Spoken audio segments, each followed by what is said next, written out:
Yeah, hello everyone. So I'll start with the final course demonstration. Here, first we have a main home screen where we have a gravity room, a FOV room, and a teleport room. For each of the functionalities, we will be taken to individual rooms. Here we have added one extra layer on top of the homework 3 where we had one sun and one earth kind of setup. Here also a moon is added, so a three body problem is demonstrated where each of them is rotating around opposite either of them in a different axis. So that is demonstrated here, like sun is moving, earth is moving around sun, and moon is moving about earth. So now we will go to the teleport room. It is a gaze interaction. You focus and gaze for few times, 3 seconds, and you will be teleported to the room.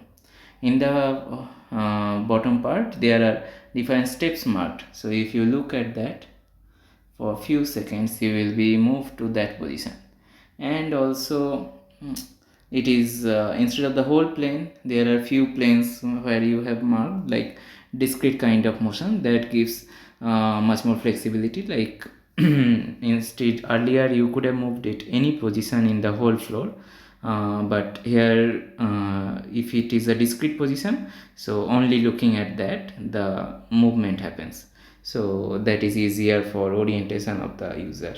So yeah, like we can see, for each of the movement I am going to that place. So also there is a home screen rotating, so if I pause and look into that home screen, I will be moved to the home. So yeah, we are back to the main position of the home screen. Now we will go to the gravity room. Yeah, so here there are 4 objects, and based on my gauge interaction, like if I rotate like twisters kind of interactions, it will fall down. So that is demonstrated here. So now an interesting point is that it is based on the size of the object, the mass is different, so the rotation is also different. Like the heavier ones don't at all move, while the lighter ones move quite a lot. So that is the one demonstrated here. Now if I point here, I will be again moved to home screen. So another thing to note is now that home screen and gravity room should be rearranged back to its normal position. So if I go back there, I can see that it is reset. The whole environment is reset and the spheres are their original position. So that's reset happens every time I move out of the room. Now I will go back to the home screen again, and the final one will be demonstrated. The final one is FOV room, field of view room.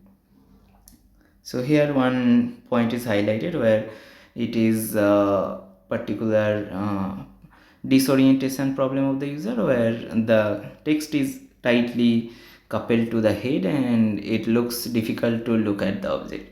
So there is one scenario where the text gets decoupled. Like if you look at the sphere here, then the text gets decoupled and it rotates on top of the sphere and you can see it.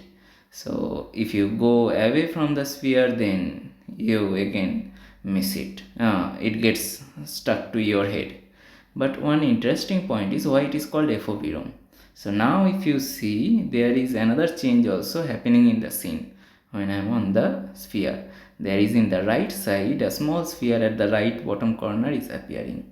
So if I go back again, then the sphere is coming, go out, so then the text is slightly coupled and the sphere is also gone. The sphere comes at this position specifically. So like you can see here, it is coming and going. So when it is depicting our field of view, that since our field of view is tightly coupled, it is looking at the sphere here, and it is not picking up the object at the right side corner that is appearing, because our field of view is limited, and though the color of the object is quite different from the surrounding scenario here, it is not visible because our field of view is, our cone cells are picking up this periphery and the rod cells are picking up the other regions where they are not sensitive to color. So that's what highlighted.